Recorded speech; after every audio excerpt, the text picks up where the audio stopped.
അമ്മ സംഘടനയിലെ കൂട്ടരാജിയിൽ അഭിപ്രായ ഭിന്നതയെന്ന സൂചന.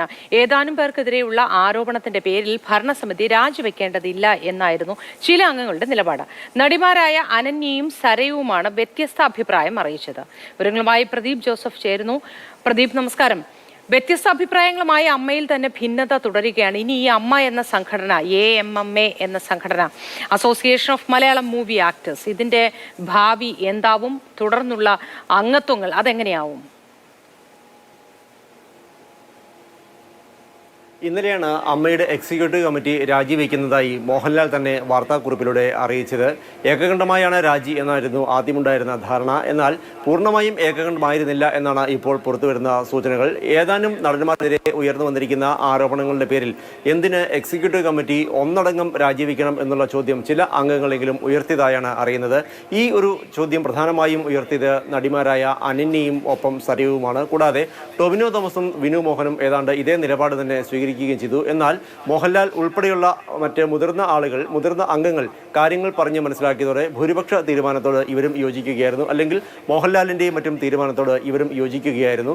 കുറച്ച് അംഗങ്ങൾക്കെതിരെ ഉണ്ടായ ആരോപണങ്ങളുടെ പേരിൽ, അതുതന്നെ ചിലത് ആരോപണങ്ങൾ മാത്രമാണ്, ഔദ്യോഗികമായി പരാതി നൽകിയിട്ടില്ല. ലഭിച്ച പരാതികളിൽ പോലീസ് അന്വേഷണം തുടങ്ങുന്നതേയുള്ളൂ. ഈ ഒരു സാഹചര്യത്തിൽ എന്തിന് രാജിവെക്കേണ്ടതുണ്ടോ എന്നുള്ളൊരു ചോദ്യമാണ് ചില അംഗങ്ങൾ ഉയർത്തിയത്. മാത്രമല്ല, അമ്മയുടെ ഈ പുതിയ ഭരണസമിതി സ്ഥാനം ഏറ്റെടുത്തിട്ട് 2 മാസം ആകുന്നതേ ഉള്ളൂ. ഇന്നലെ പുതിയ ഭരണസമിതി നിലവിൽ വന്നിട്ട് 57 ദിവസമാണ് പൂർത്തിയായത്. ഈ 57 ദിവസം മുൻപ് മാത്രം അധികാരം ഏറ്റെടുത്ത പുതിയ ഭരണസമിതി ഇക്കാര്യത്തിൽ എന്താണ് പിഴച്ചത്? രാജിവെക്കേണ്ടതുണ്ടോ? അത് മറ്റ് ഒരുപാട് സംശയങ്ങളും ചോദ്യങ്ങളും ഉയർത്തില്ലേ തുടങ്ങിയ സംശയങ്ങളാണ് യുവ അംഗങ്ങളെങ്കിലും ഉന്നയിച്ചത്. അതേസമയം നിലവിലെ സാഹചര്യത്തിൽ ഈ ഭരണസമിതി രാജിവെക്കുകയാണ് നല്ലത് എന്ന അഭിപ്രായത്തിലാണ് മോഹൻലാൽ ഉൾപ്പെടെയുള്ളവർ നിന്നത്. അതുകൊണ്ട് തന്നെ ഈ തീരുമാനത്തോട് മറ്റുള്ള ആളുകളും പിന്നീട്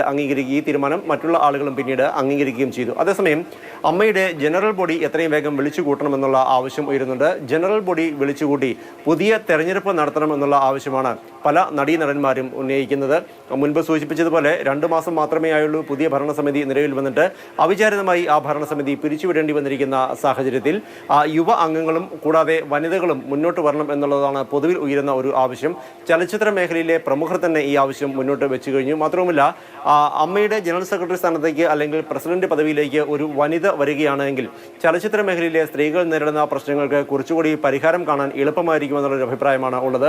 അതുകൊണ്ട് അത്തരം ചില ആലോചനകൾ നടക്കുന്നുണ്ട്. പ്രത്യേകിച്ച് WCC ഒക്കെ നമുക്കറിയാം വളരെ കാലമായി ഇത്തരമൊരു ആവശ്യം ഉന്നയിച്ചുകൊണ്ട്, അതല്ലെങ്കിൽ ചലച്ചിത്ര മേഖലയിൽ സജീവമായ സ്ത്രീകളുടെ പ്രശ്നങ്ങൾ ഉന്നയിച്ചുകൊണ്ട് സജീവമായി നിലനിൽക്കുന്നുണ്ട്. അതുകൊണ്ട് തന്നെ മലയാള സിനിമയെ സംബന്ധിച്ച് ഇത്തരത്തിലുള്ള ഒരു പൊട്ടിത്തെറി അല്ലെങ്കിൽ ഒരു തുറന്നു പറച്ചിൽ എന്ന് പറയുന്നത് ഇതാദ്യമാണ്.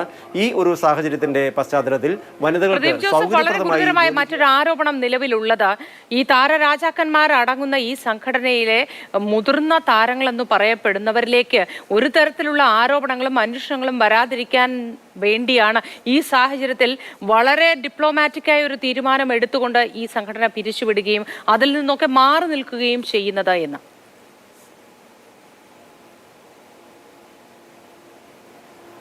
സംഘടന പിരിച്ചുവിട്ടു എന്നതുകൊണ്ട് ആരോപണങ്ങൾ വരാതിരിക്കുമെന്ന് ഒരിക്കലും പറയാനാവില്ല. കാരണം ഈ സംഘടനയിൽ അംഗങ്ങളായ ആളുകളും അംഗങ്ങളല്ലാത്ത ആളുകളുമൊക്കെയാണ് ആരോപണങ്ങളും പരാതികളുമായി രംഗത്ത് വരുന്നത്. പക്ഷേ ആർക്കെങ്കിലുമെതിരെ പരാതികൾ ഉയരുകയാണെങ്കിൽ ഒരു ഭരണസമിതി നിലവിലുണ്ടെങ്കിൽ ആ ഭരണസമിതിക്ക് ധാർമ്മികമായി അതിൻ്റെ തുടർന്നുള്ള നടപടികളുടെ ഉത്തരവാദിത്വത്തിൽ നിന്ന് ഒഴിഞ്ഞു മാറാനാവില്ല. നമുക്കറിയാം, 2018 നൽകിയ പരാതികൾ പോലും 2024 വരെ അമ്മ പരിഗണിച്ചിട്ടില്ല. കഴിഞ്ഞ ദിവസം രാജിവെച്ച അമ്മ ജനറൽ സെക്രട്ടറി സിദ്ദിഖ് ഇക്കാര്യം തുറന്നു സമ്മതിക്കുകയുണ്ടായി. ഒരു നടി 2018 പരാതി നൽകിയെന്ന് അറിയിച്ചിരുന്നു. പിന്നീട് 2024 പരാതി നൽകി. പക്ഷേ ഇത് ശ്രദ്ധയിൽപ്പെട്ടില്ല. ഈ കഴിഞ്ഞ ദിവസം മാത്രമാണ് ശ്രദ്ധയിൽപ്പെട്ടത് എന്നൊക്കെയാണ് അദ്ദേഹം വിശദീകരിച്ചത്. ഇത്തരത്തിൽ എത്രമാത്രം പരാതികൾ ഇനിയും അവഗണിക്കപ്പെട്ട് കിടക്കുന്നു എന്നുള്ള കാര്യം നമുക്കറിയില്ല. ഒരു ഭരണസമിതി നിലവിലുണ്ടെങ്കിൽ